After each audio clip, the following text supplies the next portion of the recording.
Well, hey, all you happy lost souls. It's time for a new video. Kind of continuing from where we left off last time. Maybe a little bit more in depth. And if you're new to the channel, it's pretty much just my music and my theories and finds and other people's finds from across the United States and North America. And been really interesting because we found a lot of people out there with a lot of similar things in common. A lot of people from the south, actually, south of where I live, since I'm in the southeast of Pennsylvania. I'm probably about 17 miles outside of Philadelphia. I live in a Willow Grove area. That's pretty much where I'm from. But a lot of people have found a lot of things in the Missouri area, in the Tennessee area. A lot of people have found things from out in the Susquehanna Creek, actually out towards where the 3 Mile Island power plants were, out up that way. A lot of very similar things, and I don't find that surprising at all. And what we're dealing with is some very complicated things because, for instance,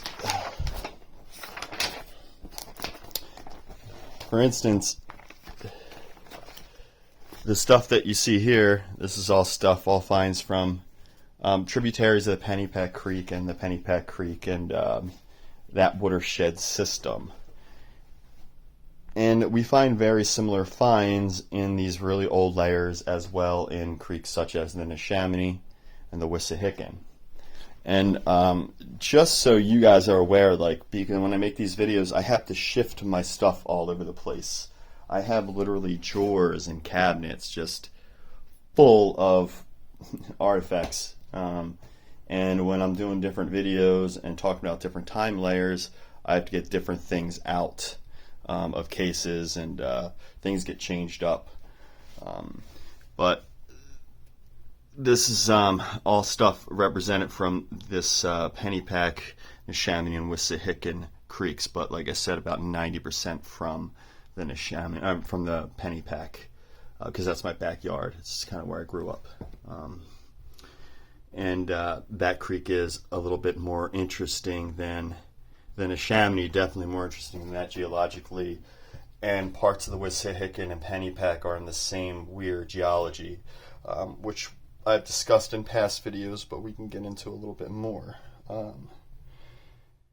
And there's just a lot of different styles and different time periods represented in these, what I call quarry sites, or have come to call quarry sites. That's a crazy piece of aluminum oxide, a corundum right there, a blue and clear corundum, aka sapphire, and we'll get into that as well.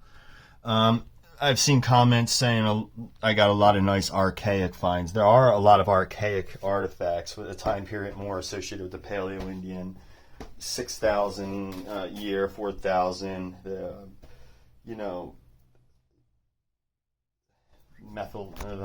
Mesolithic period, the Middle Stone Age period, where people started moving around more, started using the sky, started building these domes, circles, started planting, started agriculture. Well, if you know me, I believe that is actually a reboot after a disaster that happened 7,000 years prior to that, around 12,000, 13,000 years.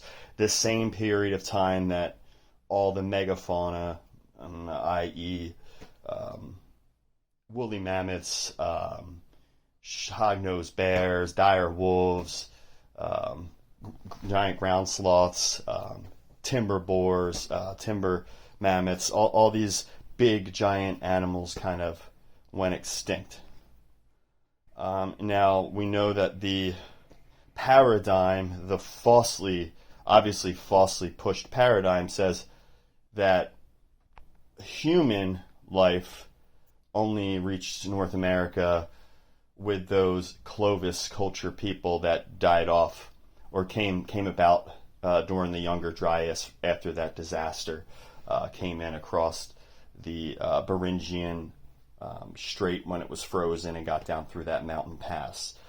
Me, I'm more of a diffusional thinker. I think the people that got to this continent first were people that were traveling the waters, because traveling water is way less resistive than traveling land. Trying to get over land with no infrastructure, no roads, giant animals that want to kill you, saber-toothed tigers, all these things were around. So it makes a lot more sense to me that the same time the horses went extinct off of North America. Remember, the horses went extinct right around 13,000 years. No horses came back to North America until the Spanish came over and killed everybody with smallpox when they came over to South America. Especially that a-hole Cortez. He single-handedly collapsed the Aztec Empire, pretty much. They killed their leader, blah, blah, blah. I don't like to get into all that. People were murdering people for years, since the beginning of time. Native Americans were killing each other. When the Europeans came over, they more killed people with disease, but then, later on, the Europeans with like Andrew Jackson implementing things like the Trail of Tears. Prior to that, you had Native Americans trying to unionize into a pan-Native American federation. You had the construction and founding of Prophettsville out in Ohio by Tecumseh through the French and Indian Wars, and then through westward expansion. His father was fighting during the French and Indian War, and then his son carried on fighting, and that really led to that more happened when we were expanding with the Louisiana Purchase during the times of the Manifest Destination, when we were carving trails across and grabbing up land after we grabbed it from Napoleon. He sold it to Jefferson for about $25.2 million. Kind of unpopular at the time, that equals about $250 million today. So, yeah, interesting time. We have artifacts from those times too, from the 1700s, 1600s. They're not really represented out here. A lot of the war clubs and stuff I have packed up in Tupperwares under here, and stuff in here. I'll lay all that out, the war clubs and killing implements. This layer we're talking about is like 20,000 years back. So before that time when people were supposed to be here. And we just know it's not true, because even in Meadowcroft, underneath of a known Clovis site, they kept digging, clearing out some, pretty much groundhog burrows in this cave. They started finding stone tools and arrowheads that look just like this one here. Keel-hauled, no fluting, beautiful razor flaking on the sides, but no sign of fluting or anything for the attachment to the shaft. It's different technology. Very similar to the one found in the Meadowcroft shelter. You can look it up. It's out towards Pittsburgh, more south though. It's kind of right on the Ohio, Pennsylvania border, but south. And in this rock shelter, and this is thousands and thousands of years older than Clovis. And what he had found is that the Clovis people came and found these things pre-worked and just kind of put a little groove in it or a notch to fit their shafting technology. This is very Solutrean looking. It's keel-hauled, early Solutrean. A lot of this stuff, in fact, is Solutrean. And what's interesting, at least about everything that you see here, these are all precious stone. These are all gemstone. Mostly every artifact that you're seeing laid out here on the trays, these are actual just gemstones found in the same area, are aluminum oxide or corundum. Now what corundum is when they're pretty, we call them sapphires and rubies. When they're ugly, we call them sandpaper. Very important though, why do I associate this older culture, Solutrean, with the ones that are working with this crazy material like yellow sapphire, making big saws out of yellow sapphire, brown sapphire, because this is the second hardest natural material under diamond. Thousandths of times under diamonds, but still extremely hard and actually more robust than diamond, more durable, can handle more pounding before it breaks or fractures. So we're talking about a material that is extremely hard to work with. All right. These Solutreans, the seal hunters, when we find excavated their sites, not we, but when archaeologists have excavated their sites over in Europe, We find that they had factories, these stone quarry factories, these systems where they were making these beautiful beads and beautiful arrows and spearheads. And here's an example of a preform for a big Solutrean spearhead. Now, remember, their stuff is extremely thin always. It's not fluted because it's so thin you don't need to flute it. You can put this right into a slit in the shaft. The sides are then usually pressure flaked, and then a point is added. This is never finished. This material was cut out of one of those quarry sites, and it's so hard and so thin and can't break or snap because it isn't agate, it isn't some kind of shale, it is aluminum oxide, and you can see how it grows, the sheets of it. It grows in sheets. Here's a huge piece of aluminum oxide here. This is sparkly and nice, it's pretty. You can see how it grows in sheets. This is really cool because we thought this is a big artifact that they were shaping or chipping out, but it's really just in corundum form. You can see where it butts up against that shale layer. That shale layer and schist is rich with aluminum, chromates, all different metals.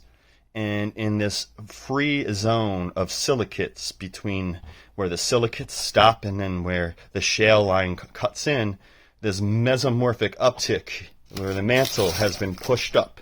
If you've ever gone to Valley Green or the Wissahickon, you can see it. I have videos of it where the entire mantle is pushed to this surface, and you can just see like where quartz and granite and different mesomorphic material is pushed up, layered, and it was the mantle of the earth being pushed in between two plates and getting accordioned up like a rubber band. So stuff that's never supposed to hit open air oxygen.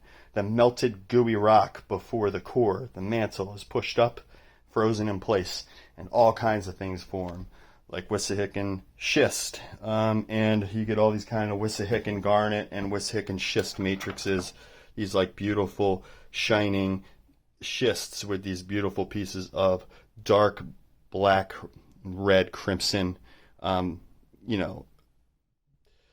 formations, more gemstone.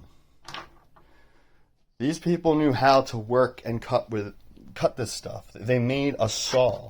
And the reason I, again, associate it with Solutrean is this is a Solutrean design. They found saws just like this on Solutrean sites for cutting through wood, for cutting through stone. They flattened this perfectly, and it is sapphire, it's corundum, it's aluminum oxide. A material they use that is so hard, they use it to cut and shape diamond. Again, a hammer made out of yellow sapphire. And this is pretty because this is a giant piece of sapphire. And I pull this out because you could see how it grows. These are the layers of the sapphire. Sapphire will either be in really thin sheets or it'll form these crazy shapes. And it can be any color under the rainbow. And it can also color change in different lights. It has incandescent properties as well, so it'll hold light. It'll light up under the moon. But these people were working with it. It gives you an idea. Here's a big piece of yellow sapphire. It gives you an idea of these little drill holes and heating it over and over again probably, and then cooling it until it cracked, using other sapphire tools maybe to drill into it. Like this drill here, this extremely sharp, it's a drill. It's for making a hole. It could be for leather. Now these people, called the Solutreans, came over across the Atlantic probably about 19 to 21,000 years ago. That ice sheet ran all the way down. It came all the way through central Pennsylvania, 2 miles high. It stopped, dropped off into this lush, forested land rich with game. Now these people that were fleeing from these southern parts of Europe were fleeing the ice that was moving down and pushed all the animals closer to them. But they were hunter and gatherers. They weren't growing crops yet. They hunted horses mainly, believe it or not. And in that last video I showed you the knife blade that is a horse. I don't know what I did with that. I put it in here. I should have put it in here. Where did I put it? There it is. So here you go. See the horse? Its eye, its mouth, goes back. It's got its main below in there that they worked into the yellow sapphire. This pressure tool, you see how it's like edged out there, so you can get your thumb right there and your finger right behind here, and you can poke. And this is probably used to poke into other stone to make those sharp edges along the spears and things like that. And these are all sapphire corundum tools. You get a lot of these beautiful clear sapphire scrapers. Now all this stuff was mistaken even by me for quartz for a while, until I started finding actual sapphires in their whole gemstone form in the creek, and you can really see the corundum like right here. It's still in that natural shape. And if you're looking for these out in the nature, they usually look like this, like a home plate, or this, like a square, or sometimes they'll be like this if they're in their full crystal form. A lot of times what happens is the creek will knock off that part and flatten the rest as it gets tumbled. But the stuff is so hard that even when the creek tumbles it and other types of rocks get round a lot easier, these still maintain their square. It is a beautiful canary yellow sapphire that has color changing properties. We get these crazy blue ones that'll turn blue and purple in different lights. And then this has a star in the middle. When you polish a sapphire, it will always luster. It'll get shiny. This one color changes from blue to green to yellow. It's thin yellow sapphire over blue and layered, so it gives it a green illusionary effect when the light hits it. When they're darker reds, they're rubies. When they're clear, they're valuable. The clearer they are, very hard to find clear naturally. You put lights behind these, and a lot of them will hold light. You can see the light will penetrate into the stone. If that was polished, it would get even crazier. You can see it.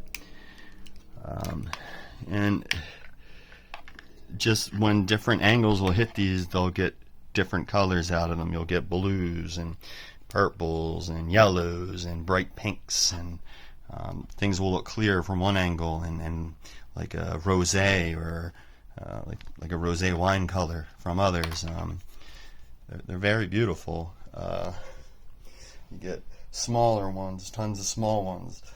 And I surmise they started because you find a lot of these, more these yellow sapphire type tools. I am suspicious maybe they thought it was quartz, but somehow this older people were working with this extremely hard material.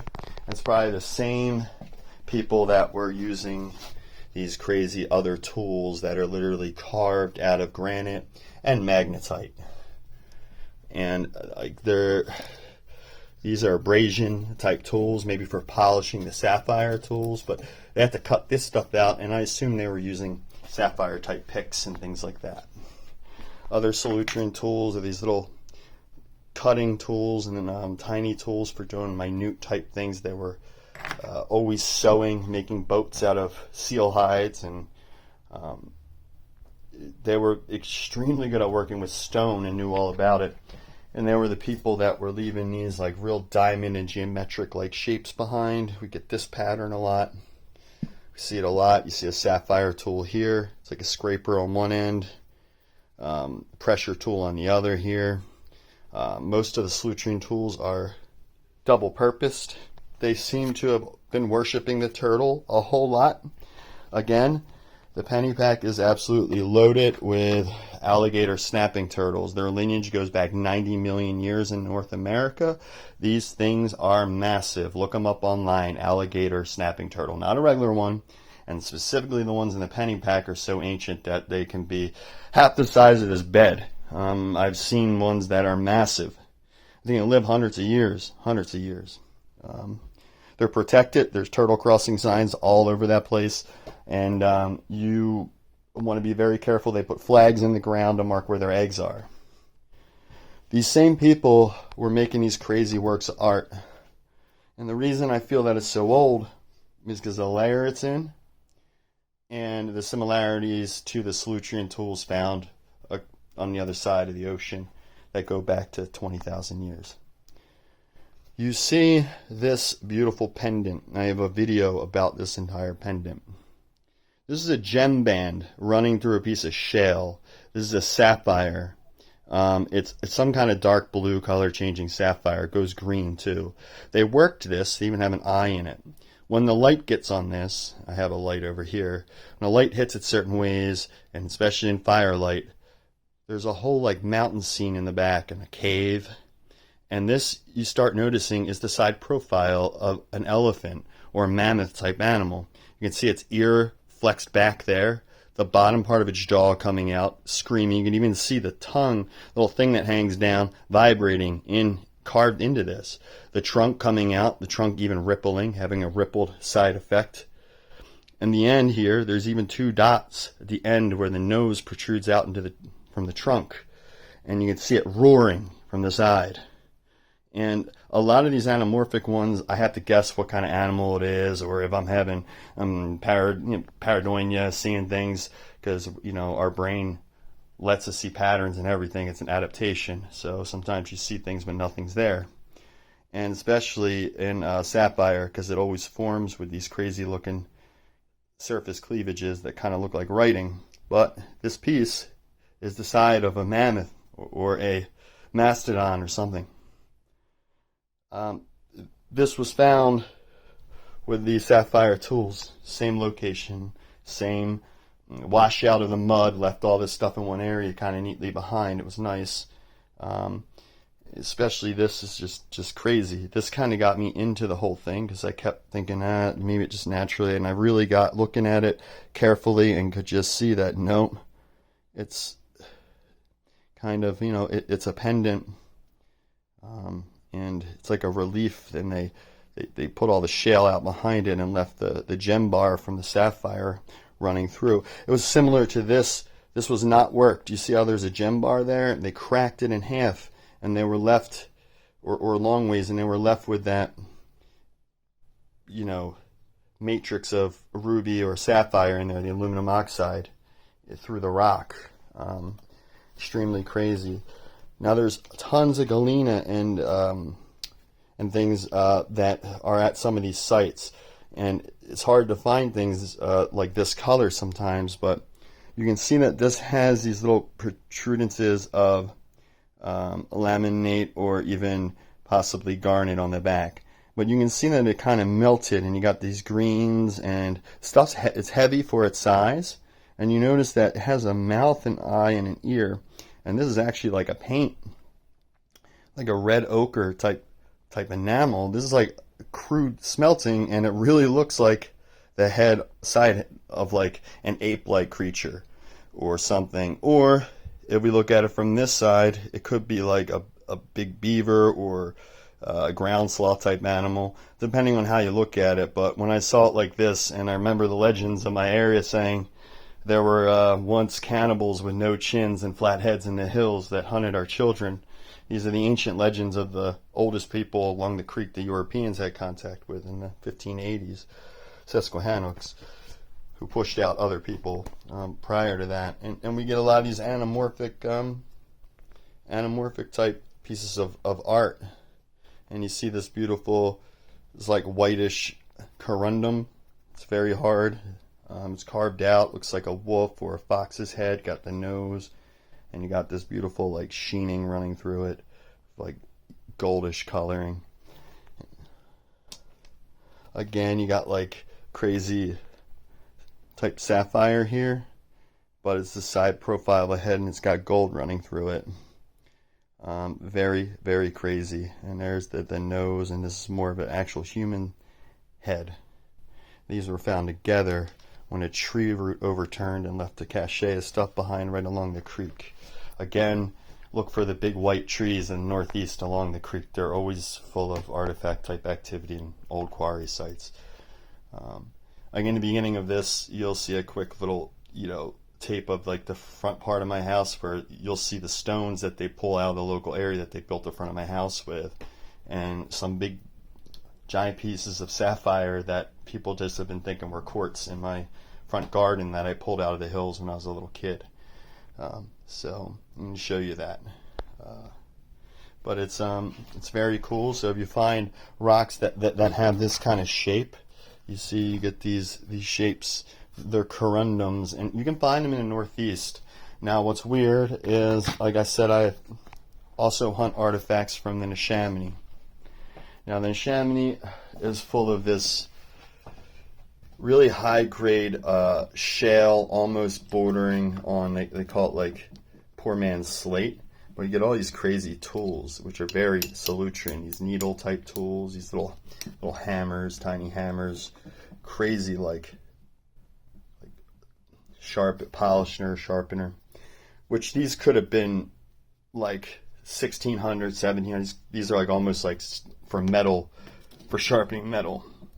And you get these crazy pokers. Now this one from the Pennypack. These are from the Neshaminy. Okay, what you should never really find in the Neshaminy, because the geology is not really correct, is sapphire. This piece of massive, rough blue sapphire that color changes was found at a clearly Neshaminy site. So I was always wondering if maybe it was left as an offering or a trade, or these people are inhabiting both spaces, because you find similarities in their tools, and this is a much older people than are supposed to be around here. So what ends up happening is these newer groups of people move into the same area, they utilize the same quarries, they start trying to repurpose some of the stuff, find out they can't really work with it, it's too hard, a lot of stuff's left behind, and you get these crazy artifacts we can't really explain. Like some represent a hog-nosed bear, like this looks like a hog-nosed bear from the side with the eye right here. You've got the clear snapping turtle effigy side piece. You got the horse, which I stated before. They're making an effigies of the horse. Now the horse was killed off where the Solutreans were from. That's what they were hunting in Europe. They ate horses. They weren't riding on them. They hunted them. And when they ran out of them and the ice was moving down, they had to start hunting seals. And they started moving out into the ice more and more. And they had decent craft. And back then, the sea levels were way lower. And if you got on a favorable piece of ice, these are a piece of ice the size of like Rhode Island, you could float right over to Pennsylvania in about 4 weeks. You would only need to kill one seal to sustain your entire like group of 20 or 30 people for that time period. It would not be very hard. You wouldn't need to paddle or use air, because the Gulf Stream would have moved you right over there. But if this was an animal that they were seeing here, a representation of a horse in North America, that's a huge important sign, because it helps us date it. We know that the horse went extinct around 13,000 years in North America. Didn't come back into North America until the Spanish invaded the Aztecs. And Cortez and I forget the other guy before him, his name. He wasn't as brutal, but still bad, really bad. But anyways, this older group of people, Solutrean, here's a side profile of a seal, there you go. They were hunting seal, they were sewing things, and they had elaborate knowledge of working with stone. So much so that they were more knowledgeable at working with stone than the people that came thousands of years after them. The people that came after the reboot, the Clovis. Just beautiful sapphires, though. And these are all pieces that aren't artifactual, they're just gemstones, and I got tons of them. These are all sapphires and rubies, and aluminum oxide is a crazy star sapphire. It's called a gold sheen sapphire. But yeah, this is in southeast Pennsylvania, and if you look in the right spots of the Wissahickon and that entire watershed, you can find tons of gemstones and parts of the Pennypack. Be careful, know what laws you're dealing with, where you're looking for the stuff. I don't want anyone in these places that I mentioned to be out there shoveling You're not allowed to be shoveling things out of the creek and things like that. You could take little things that you find, little surface finds. It is a tidal water body. It really falls under that protection. But, you know, I'm not going to say specifically where anything specifically came from. And just because I don't want natural places being destroyed by people that don't follow or respect these rules. rock hounding, surface finding, grabbing things here and there. Remember, this isn't stuff I found overnight. This is stuff I found over the course of about 15 to 18 years at this point. And I don't really gemstone hunt. I was mainly artifact hunting. And the reason I started pulling some of this stuff back is because I didn't want this to be a story no one ever talked about. This is not in my local history. This is not acknowledged in any mainstream archaeology anywhere. The written records for my area stop at best the latest 1570s when there were Dutch here and French fur traders. That's where that whole silver mine story from Acadia came from. And there's a lot of silver mining activity going on in these sites too. Any site associated with Susquehannock seemed to also be associated with silver because they were making that to trade. So trade with the pretty much with the French and the English and the Dutch to get guns, because they were not liked by the Iroquois and they were not liked by the Algonquins. They were their own tribal network, their own federation, and they got killed off by the Paxton Boys, or a gang in the 1700s, wiped off the rest of them. Susquehanna, Conestoga, Minquah, Andasti. These are all names given to the Wyasox. These are all names given to the Susquehanna. We don't know what they called themselves. They were all ethonyms. But massive groups of time we're dealing with, and very cool stuff. Any of you else are finding sapphire artifacts and a culture working with this crazy material like corundum, the material used to cut diamonds, also i.e. in beautiful form, sapphire and ruby, please let me know. And if you like this kind of stuff and you have finds to share, you can. If you want to talk to me directly, it's better to DM me on Instagram's fine. It's Happy Lost Souls 27. There is going to be a website. I said I was going to put some merchandise up by mid-March. That's probably going to be pushed back a little bit. It's funding, finding suppliers, things like that. I'm a one-man operation at this point, and I'm not funded. So everyone knows how that is. I'm not going to have a cry fest over that. I am not a victim. So, but anyways, it's just really, really cool stuff. And I'm going to have a lot of videos about other finds, more recent times, stuff that more fits into the archaic profiles, people that were utilizing these same quarries, the Mayan connection to all of this, the connection to Gahota, this giant, vast trading network, extensive, and its fingers reached so many places. We find things that contain ruby containing ores, and such as that. But it's really neat geology, things to stay aware of. And if I see anybody doing anything destructive or abusive along any of these sites or anything like that, I will notify people. I don't like doing that, but just respect everything. Like I said, there is no end to the amount of aluminum oxide, so there's no end to the amount of finding cool gemstones back there. Everyone's okay to do that. Just respect what you're doing. You can't be digging and stuff like that. It can be very destructive. So, but anyways, please subscribe. Please turn the notifications on and spread the word. And thank you. Happy Lost Souls is the channel, and I hope everybody is staying safe out there and doing the things that they love, and in good spirits. And yeah. Love you all. Peace. Thanks. Please subscribe.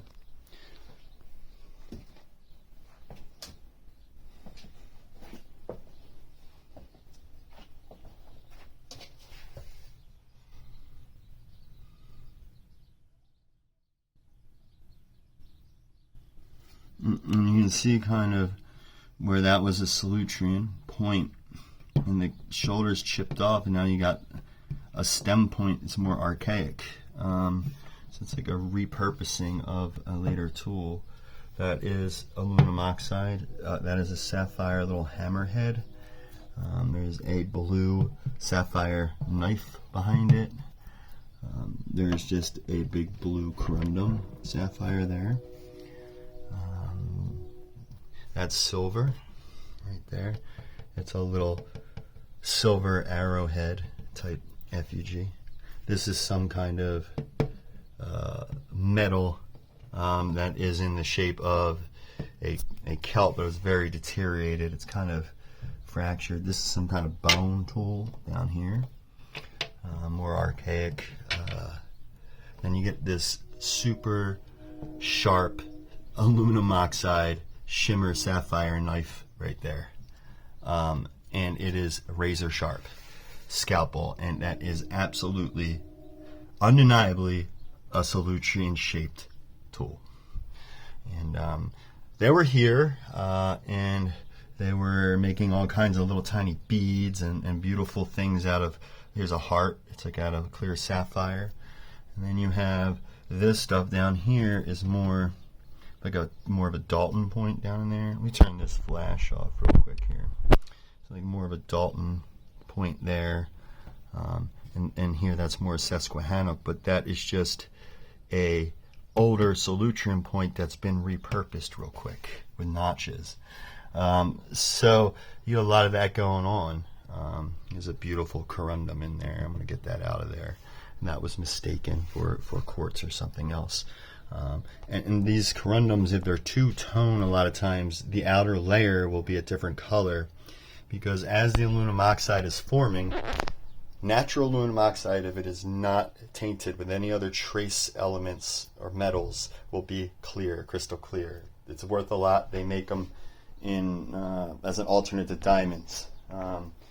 And the clear ones are ones that I would probably are going to be interested in selling and moving, which is what the website is going to be about as well.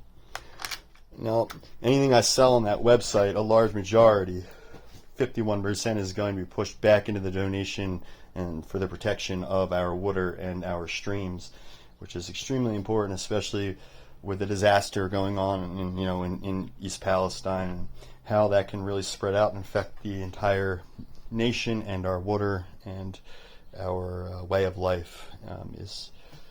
We need to keep an eye on that and protect it. But we obviously see this ancient race of, not race, I don't even want to put that word, this ancient group of people that got here back prior to the last ice age, who obviously witnessed mammoths.